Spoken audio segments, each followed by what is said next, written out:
Welcome back, guys, to the latest episode in the Flat Podcast. We've been trying to start this for a few minutes here, but we were a little rusty. So obviously we haven't been here in a couple months, but we're back. So you know what that means. College football season is almost here, and we're excited to be back with you. We're gonna, get back with you for every week leading up to the season and throughout the season going forward. We're excited. This should be a really fun football season. I don't think there's one dominant team this year that everybody's expecting to win the title. There's a lot of teams that could win the title, that could win the Heisman, that could be some good challenging games every single week. So we're really excited to get back into it and talk about it. I thought it would be a good way to start is just let's talk some of the big news that we missed over the last couple of months since we've been gone. We'll start first with one that just kind of popped up today, and that's the patches on the uniform. So I guess you would say this is college football's latest arms race, and it's happening right there on the uniform. These patches that teams and conferences are starting to put. The Big 12 signed a conference-wide deal with Monster Energy worth about $20 million annually. That was I think announced a month or two ago, if I'm not mistaken. Um, and then just today, Ohio State reportedly signed Chase for approximately right about 15 to 17 million dollars across its athletic uniforms.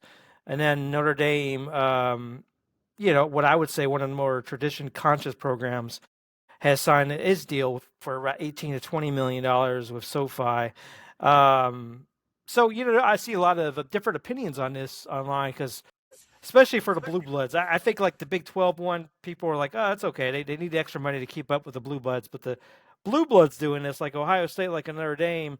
There's some traditionalists that really are not happy with this. What would you say? Like, what is your opinion? Do you think it's like just the way that teams have to keep up with everything going on out there, or do you disagree with putting a patch right there on the uniform? So we'll start with you, Jess. What are you thinking about this?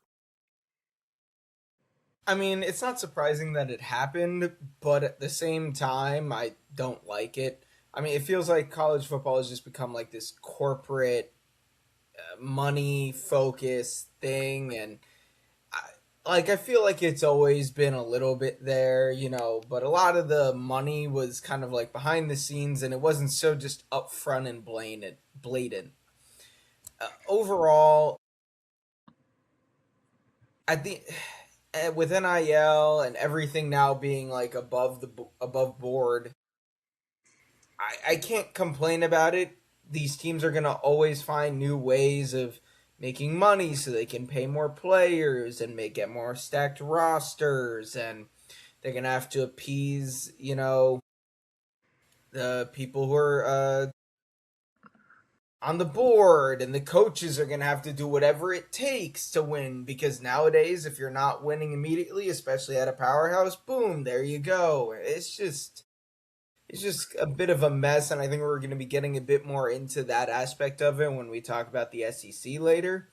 But I think it was inevitable, and I think at the end of the day it just kind of is what it is at this point. What are your thoughts on it, Jordan? I'm with Jess. I'd like it to see it not happen, but I think we're at the point where got to make money somehow. Especially, yeah, Notre Dame has, the money. Ohio State has the money, but this is something that's just, Notre Dame, but Ohio State. This is something that's not through the Big Ten. They don't have to share this. It's not like they signed something that the Big Ten signed also. So like this, you know, amount of money that's going to them is going to just them. And there's a lot of things outside of, yeah, their boosters give them money, this and that, but there's not a lot of outside of the Big Ten stuff that Ohio State can do. And this is one thing Ohio State and I think a lot of other programs are going to do just to get that money coming in outside of sharing it between the, you know, 700 other teams in the Big Ten. So, and it's not just football, right? Ohio State, I Yeah, think it's they all. signed for all 36 sports. Yeah, I think they're for all sports on both Notre Dame and Ohio State's deal. I'm assuming that's what Big 12 is as well. Um, the Big 12. It's interesting. They did that deal for 20 million. Man, it seems like a very low low deal that they have to split up between all their programs. Like when you think about the fact that Ohio State and Notre Dame are almost getting 20 million for just their own team. So I feel like Big 12 might need to look at that a little differently. Now the Big 12 teams can put more stickers and So, logos on there, but what that's just, you know. would you think? Like now that this is such a big thing, you think Nike is going to be more involved with money wise towards Oregon? It's interesting because Probably, they could, but probably. like they have other schools that they support as well. Would that be? I mean, I know that I don't know if it's just all Nike, but maybe they something they could do. I don't know, but yeah, Would I Nike envision. I don't would know. Nike put another? It would be like another Nike patch on the Oregon's Nike jersey. Just put them all over. You use nothing but little Yeah, Nike signs it's an all over. all Nike jersey. There we go. I like That's that it. idea. Yeah, hey, trademarked in the Flat Podcast. Yeah, I think if you look at the price of NIL now, the top teams coming into this year are spending 50 million plus on their rosters. The lower ones below them are 40 million, and everybody else is at least 20 to 30 million for the big Power Four. So I mean, this is just how you have to. I think this is how you have to survive until they have some more caps in place for what they can do. I mean, boosters will only get you so much, and if you're not winning, then boosters may stop giving the money. If you do win, maybe they're satisfied. They don't want to give you any more money. So you need to find different revenue streams to be able to provide NIL, especially think about for somebody basketball, baseball, those other sports. You probably need some of this money to survive with NIL for those sports as well. So I don't like it either. I just feel like it's just what you have to do to survive in today's day and age. All right, I don't want to spend too much time here because I think every podcast I listened to over the summer was about Brendan Sorsby and the gambling issue that happened out there. Obviously he was expected to be Texas Tech's starting quarterback and a potential NFL first round pick. Obviously he will not play anywhere in 2026, NFL or college in general. That was a back and forth whether he will be or won't be. Big fight. Do you think the NCAA did the right thing, protecting the integrity of the sport, or do you feel like he should have had some kind of path back to play this year? Again, this is a short answer on it. I think we all heard a lot on over the offseason. So, Jordan, what do you think?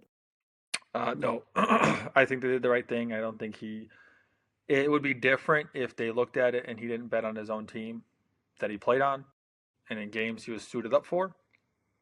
So I think they did the right thing, and I think the NFL did the right thing. I think gambling's an issue that shouldn't, no matter if you're betting for your team to win or lose, it's throwing a game at some point. Yep, you agree, Justin? Yeah, I agree 100%. They did the right thing. He shouldn't be playing anywhere. It's a real shame. He had talent. Could have been a early round pick. I don't know if I ever thought he was going in the first, but yeah, but at the Second, same third time, for sure, right? That's what I was yeah, no, thinking. I Yeah, think he would have been. If I'm remembering correctly, I think he was around. He was projecting to be like a late first, second round kind of guy, but he needed to take another step. But he had all the talent, and he just kind of threw it away for some. Can't imagine it was that much money. Definitely not like NIL and NFL contract level money. Like, I it's mean, just a shame. dollars a lot to bet still. yeah. Well, I think it's crazy though. You think about all these sponsors are usually like gambling sites, and then that's all the players see, and then they get used to it and think it's okay. I saw like different interviews with different coaches recently where they get asked a question about gambling. They have whole departments that are just monitoring the players gambling to make sure they don't do this. So um, it's I feel bad for him because I don't think he did anything intentionally to like undermine like he was. No, I don't think he was like. I don't think he was out there trying to lose games to win a bet or anything like that. He just bet on his own team, which you can't do. So it's hopefully he one can of find those his way. like weird lines too, where it's like if I bet every time my team is gonna win, he's not betting any like weird. He's not betting any props. He's not, you know, oh, I'm gonna throw for, over 250 yards, and then every play he's just taking the deep shot.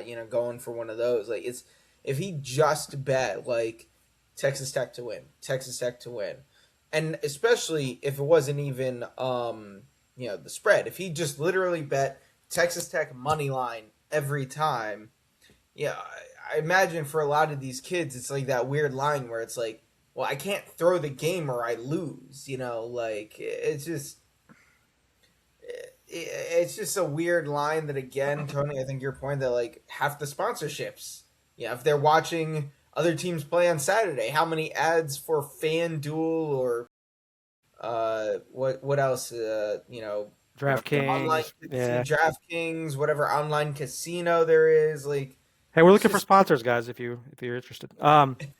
But yeah, no, you're quite. And then like all it these doesn't matter for us. we If could we bet bet. on the We games, could I bet. think All that's right. okay. I What's sure funny? hope I it was like, is. all these podcasts are talking about it too, which is always funny to me. And they're during their podcast talking about this gambling issue. They're bringing up the draft brought to you by DraftKings, and it's just crazy that this is the sport it's in Well, now. So you just look also at it. I mean, you buy packs in Madden and NCAA football, and it's gambling because you don't know what you're getting. Yep, no, that's It's all up to toss. they It's all introduced those gambling. loot yeah, boxes and iffy chances for legendary items or cards or whatever. I mean, you start young with like these different games like Roblox and all these different things that kids are playing, and they have to, spend money to do certain things, and like I don't know, it's just the whole society as a whole. This could be a whole other podcast on this, but it could, I think is just going down this dark path with that. So that's why we're in the situation we're in. But I hope he finds his way back in the NFL and makes a good career out of it, and hope that doesn't define like his whole career. Um, This section was brought to you by the In the Flat Gambling Hour, If you sponsored lose by this year, send us your DM Jess. money. sponsored by DM Jess. He'll insert reimburse you. brand we would love that. He'll reimburse you. All right, let's talk about SEC now. So obviously the SEC media days was I think last week. And the question got brought up is whether the SEC could actually leave the NCAA.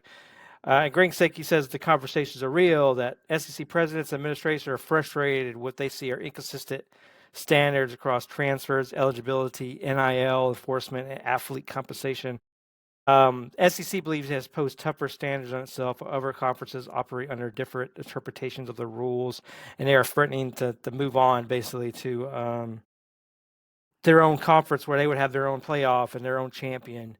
Um, it's interesting to me they're doing all this now that they have won the last couple national titles, and now there's reasons why they're not the best. I don't know. It comes off a little crazy to me. But what do you guys think? Is this legitimate, or are they trying to use their power to force everybody else to follow its rules? What do you think, Jordan? I think they're trying to use their power to have everybody follow their rules. I think though, I think that they'll lose money. They'll lose out on a lot of things that the NCAA does bring to the table. It's not a great amount, or a college football playoffs bring to the table.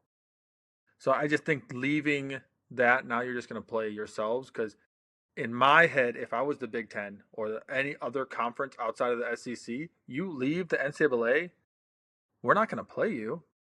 It's not going to help us. Yeah. And also in your head, in that, if they leave, I've seen a bunch of things. This preseason top 25, and ESPN just they're what I don't remember how many SEC schools are in this top 25 for no reason, just so that going on through the season, the wins look better for these SEC schools because they're ranked already in the preseason top 25. So I just feel like it wouldn't help the SEC schools. I don't understand how it's going to help transfer portal stuff because how would that work if you're not part of the NCAA who regulates the transfer portal? So there's just I feel like it would also hurt the players in there. You're a fourth string player on Alabama and you want to transfer. Now these NCAA schools are not going to they might not be able to pick you up or bring you in. There's so many things that will just hurt. I think the players itself more than the organizations. Like I feel like they're not thinking about the student athletes that are at the schools playing. They're thinking about themselves. Yeah. You know what I find interesting, just for you, is like the this all kind of corresponds with the NIL, and SEC is mad because NIL is kind of taking over, and that's where the Big Ten, Notre Dame, some other schools are really picking up the pace with NIL. No offense, there's no obviously, I think the funny thing is everybody says that SE used to pay their students before all this, and that's how they got all these players in, and that's how they were able to stack their rosters. But now that it's kind of even, I feel like that's why all the rosters are more even. That's why you don't know who's going to win a title. That's why the SEC is not winning every championship. But I feel like they're trying to get to a point where they could get back to what they had, and I don't think this is going to solve that for them. What do you think, Jess? Yeah, if this is about them trying to reestablish themselves as like the main conference, the power conference that we're better than all these other teams, I don't understand how leaving and not having to play anybody solves that. All it'll be is like, congrats, you won your SEC national title. Meanwhile, we just had Ohio State and Clemson or Notre Dame and Oregon, or like you get a lot more of the country battling it out over here. At the end of the day, I think some of their concerns around NIL and the transfer portal and things like that are well founded. I mean, we've said it on this podcast that NIL is out of control. There needs to be rules and regulations. We don't love that if a guy will just not get his whatever job he wants, boom, he's in the transfer portal. Then he'll transfer again the next year and then the next year. And, certain things about college football, like following these teams that like have built and grown together into a national title team, that doesn't really exist anymore. It's just buying whoever comes out of the transfer portal who, these guys will just not even be unhappy with where they're at, but they just do it to see who's going to throw them even more money.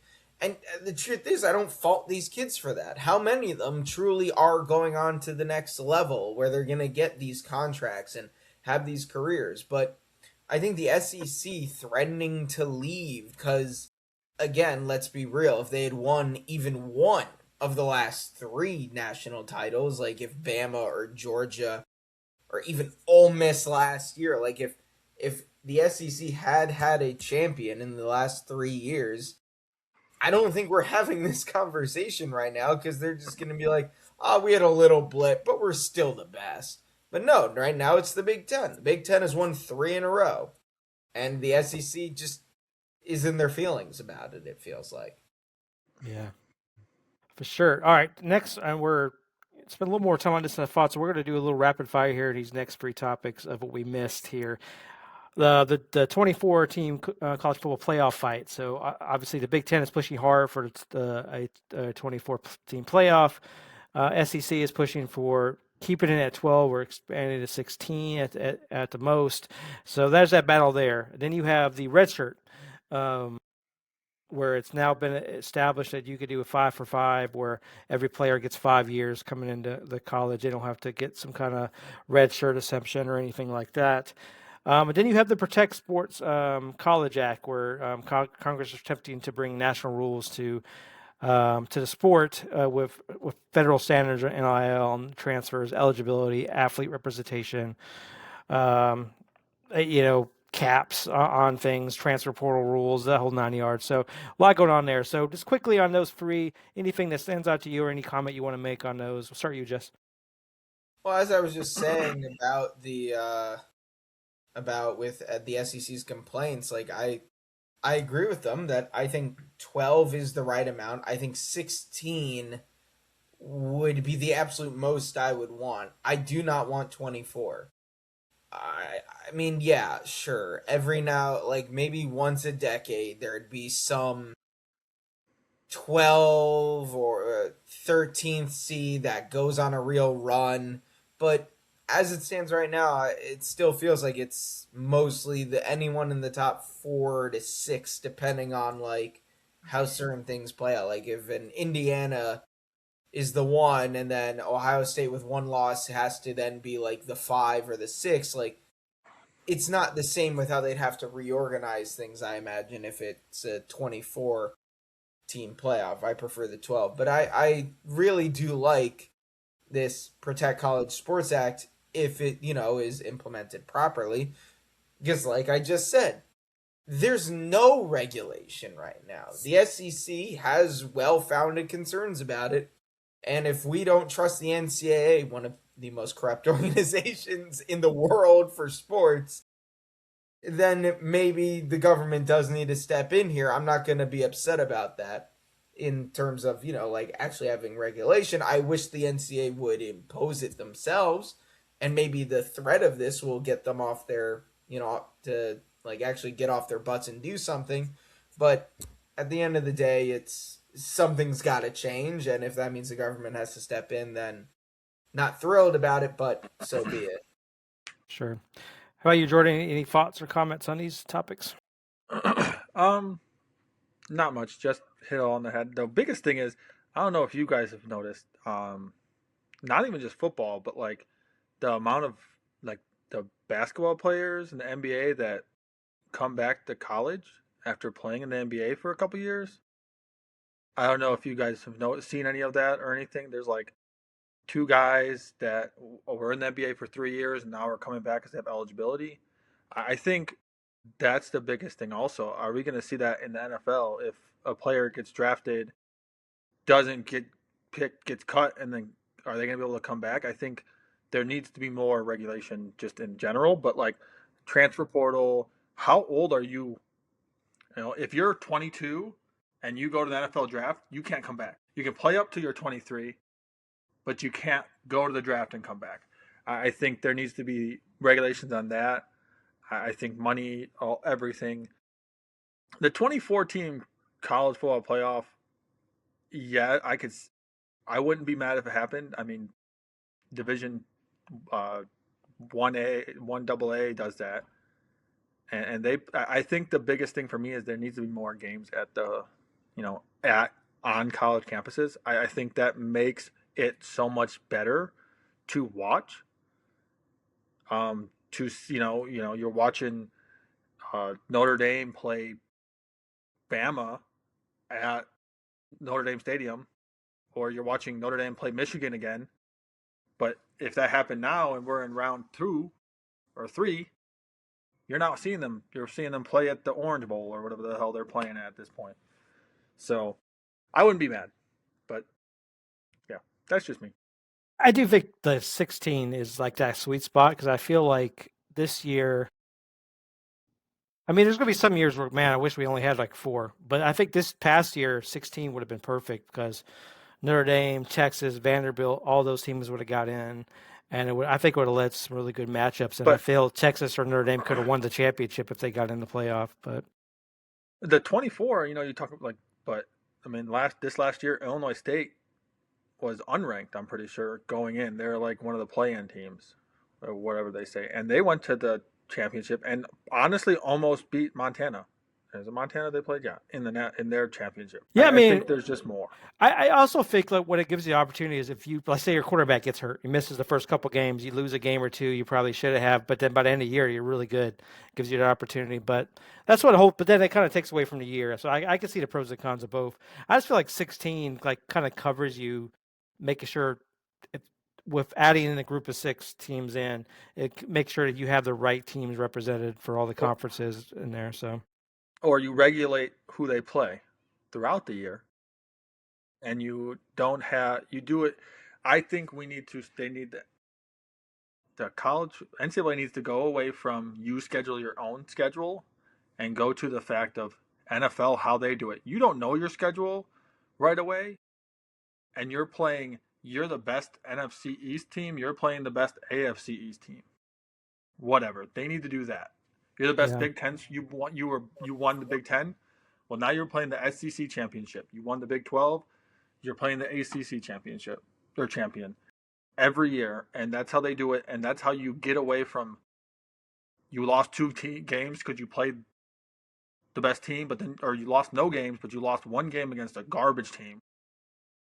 Now you're out. Just there's things they can do scheduling wise. I think that would help not make it so annoying to watch the first round of the playoffs. all right. Let's get to some quick topics here. So what we're gonna play a little game here, in the flat or out of bounds. So I'll go for a couple of these with you guys. You let me know if it's in the flat or out of bounds. If you agree or disagree with the debate here. So, starting first, the Big Ten is now the best conference in college football. What do you say? In the flat or out of bounds, Jordan? Out of bounds. I the 3 years they won it, that's cool, but I feel like you can't really. There's no. It's a coin. It was a coin flip the last couple of years. Who wins it? In my head, SEC or Big Ten. So All right, I disagree. Jess, what do you think? In I the flat? say in the flat. I think that the Big Ten has usurped the SEC. I also think it really depends on what you value. I mean, do we really care if the bottom three teams of the SEC are better than the bottom three teams of the Big Ten? I think right now Ohio State, Oregon, uh, Indiana, if they can maintain it, Michigan can take a step forward. I know you guys hate to hear it, but USC definitely has talent. I think the top of the Big Ten is as good, if not better, than the very top of the SEC right now. It certainly helps the Big Ten that Alabama appears to have taken a step back. Texas really needs to show, and this will be something I'm sure we're talking about. Is Arch going to take that step forward, and is Texas going to be a true contender? Because right now it feels like like Ole Miss was kind of a cool story in the playoff last year. Are they gonna Are they gonna do that again? I just think there's a bit more certainty with what we're getting at the top of the Big Ten right now. All right. I say it's out of bounds. Obviously, the independents are the best conference. And Okay, I mean even a conference, Tony. And I'll tell you this much: there's not a lot of depth there. Hey, outside of from the the top one, outside of the top one. I mean, that the that's top not one much though of a is it carries conference you. It there. carries you. Hey man, it's Michigan's fault we're not in a conference. Yeah, Don't get it twisted. That's right. All right. An SEC team will win the 2026 national. Well, I guess it'll be 2027, right? National championship. Jess, in the flat or out of bounds? I don't think it's out of bounds to say that. I guess I'll say in the flat here. I think while the overall top of the Big Ten is better than the overall top there of the SEC, I definitely think of Georgia as a viable contender. I expect Arch to take a step forward, so I think Texas will be right up there. Need to see what LSU can do with all of the money that they have thrown at this roster, but we've seen that despite some of our trepidation about just kind of throwing a team together, money does talk, and talent can carry you a good distance there. I don't think it's the most likely outcome right now. I do think it is more likely that a Big Ten team, but I definitely think it is not out of bounds to say that a SEC team will win the national championship. So I'll go in the flat.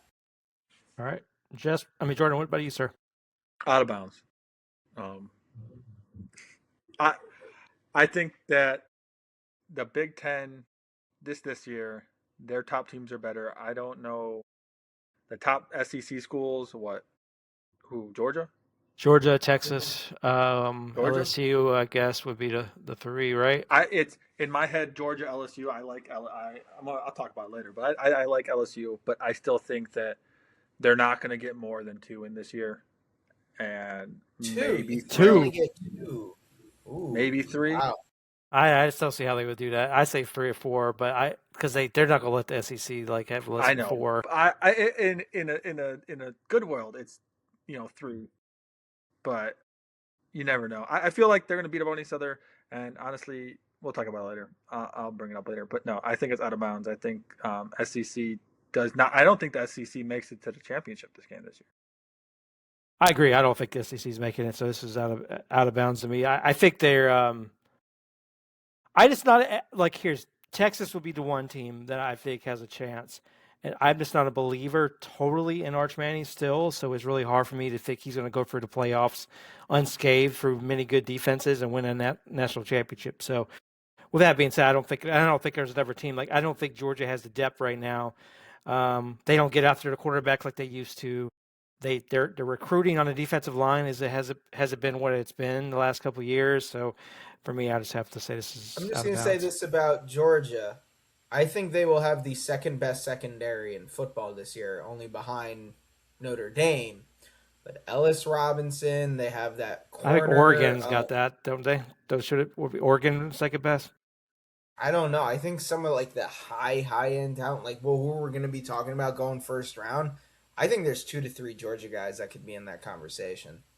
I mean, We'll I see. don't think they stack up to like Leonard Moore, but Well, Leonard Moore does not make it I'm not a fan entire of their second defensive grade. line these last couple of years. I just don't feel like they get enough pressure on opposing No, I quarterbacks mean like they that's used to. fair. I'm just saying, I, like for the sake of their Yeah, defense, the yeah. defense well, conversation. not even just like their offense. Georgia's offense has been No, shaky at best this they don't last have couple the of Brock years. Bowers right now to bail them out like they did a couple years So ago. I just don't. Yeah, no, their defense is like Tony said. Their defensive line. Their defensive line is probably the worst we've seen it in the last But couple of years.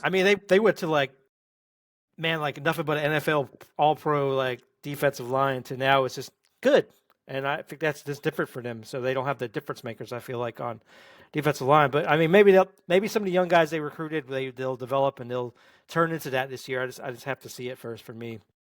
All right, next up, Indiana will return to the college football playoff. Jess, what do you say? In the flat or out of bounds? I'm gonna say in the flat, they do have a favorable, not the easiest, but a favorable schedule in the Big Ten.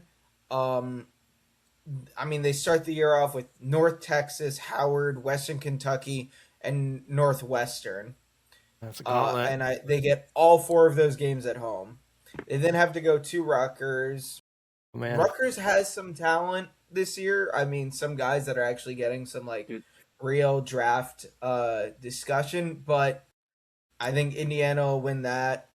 At Nebraska, they should win that. And it isn't until that's what, week 8 And or so that Ohio they can State. Ohio State. But even then, they get that at home. And we've seen Cignetti has established himself as one of the best coaches. I mean, you don't just take Indiana to a national championship. So I think the schedule definitely favors them a bit. So I'm going to say they do make it back to the playoff. I don't think they're going to be a favorite though. All right, Jordan. In the flat, I think they make it back to the playoffs. We don't talk. Hey, I'm sorry, but you're going to Rutgers. Yeah, they're not the great. You're going to Nebraska. I don't know what those Nebraska fans be doing there, but if you're coming in as a high-ranked Indiana team, undefeated, that's going to be a tough game. Then you play Ohio State. Then you go to Michigan and play Michigan. I think right there they drop 1, maybe 2 games. They go to Ohio State or play against Ohio State, lose, then go to Michigan and lose again. I could see them losing 2. I don't want to say it. I know. I don't want to say about Michigan, but I could see that happening in the sense of like it's going to be 3 tough games no matter what you think. So, but I think they still make it in. I think they're going to be in number 2 in the Big Ten at least. Yeah, I would say in the Floods are going to make the playoff. I don't. I'm not as high on Michigan this year. Normally I'm pretty high on Michigan. I'm not as high on Michigan this year. I just am not high on Bryce Underwood. So it's hard for me there. And then USC, fake as to everyone. Everybody's high on them. We'll see how they do. But going to Indiana, USC sucks in Indiana. So they'll probably lose that one to them. And so I'm not worried about any other game. So I think they'll probably be 11-1 and make the playoffs. So I'll say in the flat here. Keep it with the Indiana topic. So what do you guys think here? Ohio State, not Indiana, is still the program to beat in the Big Ten. Start for you, Jordan. In the flat. But it really all depends on how Julian Sayin progressed this offseason. But I still think they have all the pieces and they have everything at Ohio State. Like always, they just never gel. And I think this might be, I think they're still that team to beat until they not get knocked off more than 1 year or 2 years. I don't see them not being number 1 in the Big Ten. All right, Jess. I agree in the flat. They've still got so much talent. I mean, the wide receiver room might be the best it's maybe ever been with Jeremiah Smith, and they have this 5-star freshman who just came in who looks like another Jeremiah Smith, Julio Jones, Calvin Johnson archetype. He's just a behemoth, freak athlete, catches everything. God, I can't remember his name right now. It's bugging me. It's gonna bug me. But the real question is, are their trenches back? That's how that Indiana was able to dominate them at the line of scrimmage. Uh, if they can just get back to having like one of, if not the best offensive lines, Julian Sayan's accuracy, even if the arm talent isn't there, it isn't gonna matter. They're gonna run it with Bo Jackson. They're gonna throw it to Smith, and as long as they're comfortable back there, the sheer talent they have is gonna beat pretty much anybody in the country. Yep. I would say out of bounds because you got to respect the champion. They won it all, and now I think they have the number one transfer portal roster coming in, and I mean until Ohio State could beat Indiana after last year, then you have to give it to Indiana as the program to beat. So I have to give them that respect, even though I don't like them or Carson Eddy. So all right. Arch Manning will live up to enormous expectations surrounding him. In the flat or out of bounds? I'll go ahead and answer for myself. That's totally out of bounds. He will not live up to that expectation. So, Jordan, what do you think? Out of bounds. I'm with you on that. Honestly, I feel bad. I've grown to kind of like Arch in the sense of himself, but I don't think Texas was the right choice because who has Texas developed in the last 10 years at quarterback that has done anything past college? Okay. Outside of like Oklahoma, what school has been But consistently I'm putting saying, out good but Ohio he's State? NFL at least quarterbacks? Well, I guess Ohio State has it either. the development. Not Ohio State. He, CJ Stroud is maybe the best one they've ever put out in terms of what I'm actual saying, NFL success. but has Texas even had a quarterback in the last 10 years that has had amazing No. success? No, but they do run a more pro style offense, which is supposedly why he went there because they're running more pro level schemes. But I'm just saying, I don't think it's Arch himself, but I don't think Arch reaches his potential where everybody thinks he is this season. I just Well, I mean, I'm the arch guy on the podcast, and you two seem to be, kind of begrudgingly coming around against your will. Not that either of you seem to be fully there, so, like this kid is what we thought he would be. I think it is absolutely fair to say that the expectations put on him were, in most part, due to his name. He did not play the highest level of competition in high school. There's no denying that. So some skepticism was more than fair. You two were acting like this guy was a bum from the get go, when that's where our differences lied. I think that he struggled out the gate. I think that it is absolutely fair to say the offensive line was not all that good last year. I think it is more than fair to say that as the season went on, he got better. I think that by the time the end of the season rolled around, he was playing very well. And I think that was really encapsulated with those wins against A&M and Michigan. He still needs to take another step. I think even for me, who on this podcast was the biggest Arch Manning supporter, I would say it's out of bounds that he lives up to the expectations, because I think the expectations were set ridiculously high. That being said, I think it is absolutely in the flat here to say that Arch Manning can win the Heisman. I think he can take the steps and develop to be a Heisman winner, a number one overall draft pick. I just don't think he's going to end up being in that like Trevor Lawrence, Joe Burrow, Andrew Luck level. Holy cow, no question, no debate. Has been the clear number one for, Joe Burrow wasn't that, but you know what I mean, like clear number one level guy that people thought he was going to be. I think he can reach being the clear number one quarterback in this class, which would default him essentially to being the number one overall draft pick. But I don't think as a prospect he's going to emerge this year being a as good of a quarterback prospect as Leonard Moore is a cornerback prospect or a Jeremiah Smith is a wide receiver prospect. But so I think out of bounds that he lives up to that, but in the flat that he can reach Heisman level number one overall pick level guy. I don't know if that was just way too much, just I don't know if that Wait, made the isn't logic that there. the expectation? Is him I think winning the Heisman and being expectation first overall pick? I think the expectation coming out of high school is that he was going to be like a Trevor Lawrence, where it was Yeah. like from the freshman year, he was this clear cut, blue chip, number one overall pick, and every game that Trevor Lawrence essentially played in his college career just drove that nail home further. I think that is past. I don't think he can put himself in the Trevor Lawrence, Andrew Luck level quarterback prospect class anymore. I think there's too much rough stuff. I'm hoping I'm wrong. Arizona Cardinals could damn sure use a quarterback. Miami could damn sure use a quarterback. But Miami Dolphins, not Miami Hurricanes, obviously.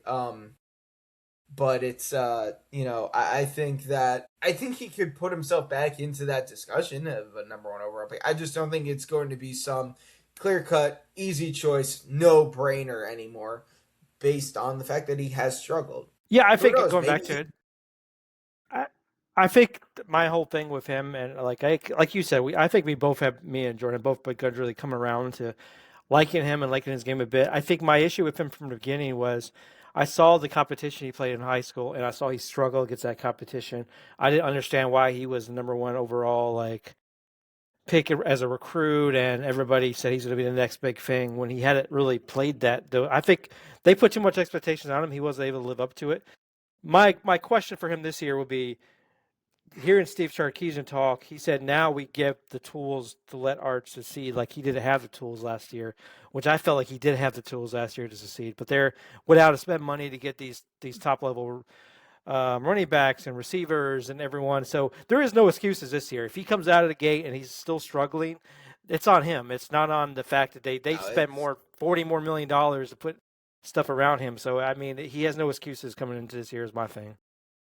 like the offensive line in terms of the pieces around him. Offensive line needs to be better. Running game. I mean, none of his running backs really stayed all that healthy last year, which certainly didn't help. It felt like for stretches, Arch was the running game. Wide receivers were dropping passes, and Arch was not playing well. He really needs to work on the quick game, the slants, the drags, all that underneath stuff. We saw he had amazing touch on the deep balls, but it was these easier layups and particularly in the beginning of the year when he would like roll out. Like we remember against Ohio State, he just kept dirting these balls when he was rolling out and on the move. Like he has plenty of stuff to clean up. I still believe in him, but it's not some the expectations are now that he has to develop, not that he is going to be this surefire thing. Yeah, but you would think he would develop. I feel like he hasn't developed in I the think he 2 years did over the course of before. last season. I mean, we barely Throughout the season, but see I'm him saying as a freshman, really. Well, I there's mean, yeah, I mean, think about it. His first year starting a lot of games was last year. The year before, he came in and he started those couple games, but I felt he was more just coming in to do the running. He wasn't there to run the offense. And I felt like last year was first one. So if he comes out the same way, then you could show lack of development. My hope for him is that he learned a lot last year. He comes into this year and is much better, basically. yeah. All right, so that's it for this week's In the Flat or Out of Bounds. We'll have some more good topics for next week that we could dive into. We'll do a couple quick questions on the route tree for this week. So, safe route. Name one team you consider a college football lock. Jordan, start with you. Notre Dame. All right, Jess. I'll just say Ohio State. I'll take the easy out. See, I don't think they're a lock. They have a tough schedule. But I if mean, they go 10-2, Texas. as long as they get 10-2, that they should be in with that schedule. Yeah, I mean Um, that's essentially it. yeah. I have the same thing with Texas. I think Texas has a hard schedule, so they're not a lock either just because of their schedule. They could be 9-3 Also, and the miss it. wide receiver is Chris Henry Jr. that Texas recruited this year. 6'5", 200 pounds out of Mater Day. You mean He's Ohio at State? Ohio State. Yeah, what did I say? You said Texas. Texas. You Oh, have Texas on the sorry. brain. Ohio State. Got Just an dreaming Arch about Uh, Arch Manning on the Manning. brain. he Hey. wishes he had Chris Henry. He's gonna turn his camera one day, and it's gonna be the fat head of Arch Manning instead of Eli. Yeah, I don't it's even good. have the fat head of Eli in here anymore. I mean, I've got a signed I've got an autographed Phil Simms jersey and an autographed Lawrence Taylor jersey. I'm just collecting jerseys from that '80s era of the Giants right now. Sorry for your walls. All right. I say. I mean, you already took Notre Dame, so I'll say Miami. I think they're going to whoever wins that game is going to playoff, and whoever loses that game is going to go to the playoff. So I feel like both of those teams are very good this year. All right, here's an intermediate route here. Which team will make its first appearance in the 12-team college football playoff? Ooh. I got it. You got it. Yep. BYU. BYU. All right, They, that means they have to do well against Notre Dame, and then they have to beat Texas Tech in the title game, basically. So yeah, I I mean, can see that. yeah, 13 starters are returning, 63% of the total snaps coming back. Freshman quarterback from last year in Bayer, I can't pronounce his last. I'm not gonna. He's coming back. Um, they have their running backs returning after rushing for 1,300 yards. Um, a bunch of key players on defense are coming back. I think BYU is probably one of the better teams from returning starters. yeah. All right, Jess, who you got? This is a tough one. I'm torn between two teams. I think I'll just go with LSU. I mean, Kevin feels like he's been locked into at least 10 wins the past few years, and Sam Levitt, quarterbacks, I expect to be pretty good if he can stay healthy. They've thrown so much money at it. I don't know how far they make it, but I do think they will make it. I think LSU. All right, so those would be my picks: LSU or BYU. You both picked them. So if I had You to can just pick pick, USC. I could. No. I'm not going to. Let me see. I would say It's a hard one. I It could see really is. Arizona. I could see Arizona just because of Noah Fieta, the quarterback there. I like him. He's going to year 4 as a starter. Big 12 is the thing is I'm not sure on Texas Tech with the quarterback situation. I don't know they're Mm-hmm. all behind Hammond, but I don't know how he's going to be coming off an injury. That could cost them a game somewhere. They get into the Big 12 title game against a BYU and win that. And so to be different, I'll pick Arizona there as my pick. The Big 12. Everyone has Texas Tech, but like that's Utah, BYU, Arizona. Like I honestly don't know who's going to win that. Yep, that's gonna be good. All right, here's a deep shot. Bold predictions. Name a surprise conference champion this year. LSU. All right, Jess. I mean, I don't know if it would really be a surprise. I know they're certainly not favored, but I could see Oregon. Dante Moore coming back. We've seen how much experience can matter at this level. I think Oregon's got a lot of good pieces. I think, what is it? Amori Washington on that defensive line could establish himself as maybe the best defensive tackle in the country. Like David Stone from Oklahoma's up there. I think there's a guy from Texas Tech that's also in that conversation. But there's certainly a lot of good pieces there on Oregon, and I mean they're older, they're more experienced, and again there are a lot of the questions about Ohio State right now is the offensive line. If they've got one of the better defensive lines in the country, they could do to Ohio State what Indiana did last year, and having all the talent on the outside won't matter. So I could definitely see Oregon winning the Big Ten there. Oh, I'll add why I choose LSU. And honestly, it all comes down to this will probably be Lane Kiffin's best defense he's probably had coaching in a long time. That'd be interesting. I mean, LSU. Lane Kiffin with a defense. defense. Lane Kiffin has probably one of the best offensive minds in college football, and he's going to a defense that was number 5 in scoring, number 6 in total pass and passing defense, and number 7 in rush defense. And the defense coordinator from last year is still at LSU. I think that's going to be huge for LSU. There we go.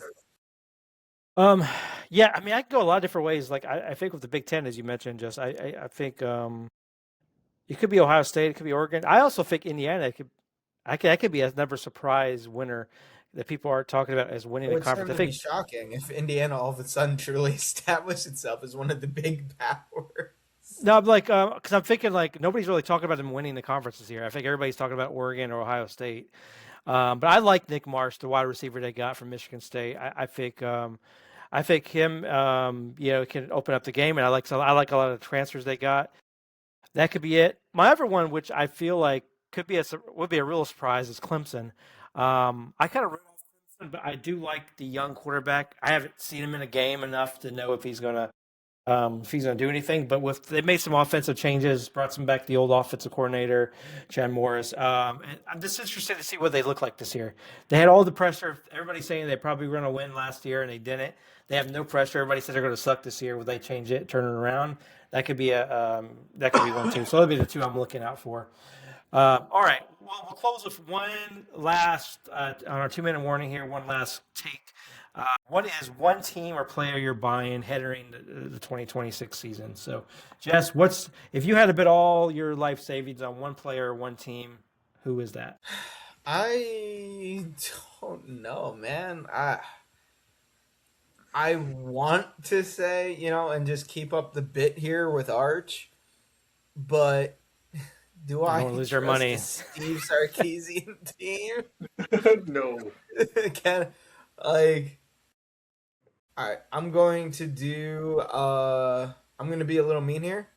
I'm going to take Notre Dame. I think they have an incredibly well-rounded team. Why is I that mean? like CJ Carr. I like some of the weapons you guys have. I love your secondary. And certainly helps that, you guys don't exactly have a very tough road there in the regular season. So, give me Notre Dame. Jordan, who you So got? neither of you can take them. Well, Tone, he took my team, so I'm going to get off. See you guys later. No, I'm not going to go with Jordan the just team. logs off. Well, BYU, but I already talked about him. So I'm going to go with a player who we saw last year, the Notre Dame Miami game. Is it Malachi Tony? Is that his name? Yeah. Mm-hmm. Over 1,200 yards, 10 touchdowns. He looks good. I think he's going to have a breakout season again. And I think he's going to, honestly, if he has a really good season, again, maybe they don't win against Notre Dame, but plays really well against Notre Dame, I could see him being in the talks for Heisman if he puts up those numbers. And he did last year, and I do like him. So give me Malachi Tony. Take me. Well, if I had to, pick one person, I would say one player would be Jeremiah Smith. I think he. I feel, and maybe I'm wrong. They have a new offensive coordinator there at Ohio State. I feel like they did not throw the ball deep enough to Jeremiah Smith last year. I feel like they just did not open up the game as much as I thought they would. Tony, I don't know if this will change things. Their offensive coordinator is Arthur Smith. Yeah, I feel like they brought him in to open up the game. I feel like that's the comfort. I know he did do crap in Pittsburgh. I don't care about the NFL piece. I wasn't high on the pick, but I feel like what I'm hearing and reading from Ohio State is they want to open up the offense more with Julian Sand to Jeremiah Smith. Now, whether he can do that and he has the skill to build that offense to do that, that's another thing we'll have to see, right? But I feel like Jeremiah Smith is going to produce one way or the other, but I feel like they are able to open it up, and he can produce even more. Just think of the stats and the numbers he's going to have. Right. And with Chris Henry, to your point, you made him up there. I think he's going to be another Jeremiah Smith. You have two of those on the field at the same time. It's going to be hard. You can't double both of them. So I think that's going to open things up, and I just think he'll be able to take care of those mismatches. So that's who I'm going to go with and buy for this year. And with that, he had such a weird beginning of the season. but still put up incredible numbers. Imagine if he didn't start off so slow. And he was hurt at the last couple games of the season, if you remember, too. So, I mean, he just had a sophomore slump, kind of. That's what I think. And that's what I worry about Malachi Tony. Like, will he have any kind of step back in year 2 with a new quarterback? I wonder about that. But I agree. He gets the ball in so many different ways in Miami. I feel like he'll get the stats one or the other, so it doesn't matter.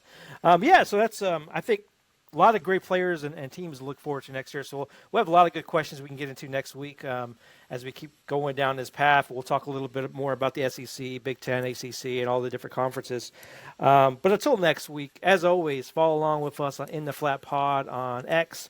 And stay tuned for next week's podcast. Send your questions our way. We'll get them on the podcast. Talk to you then, guys. Bye.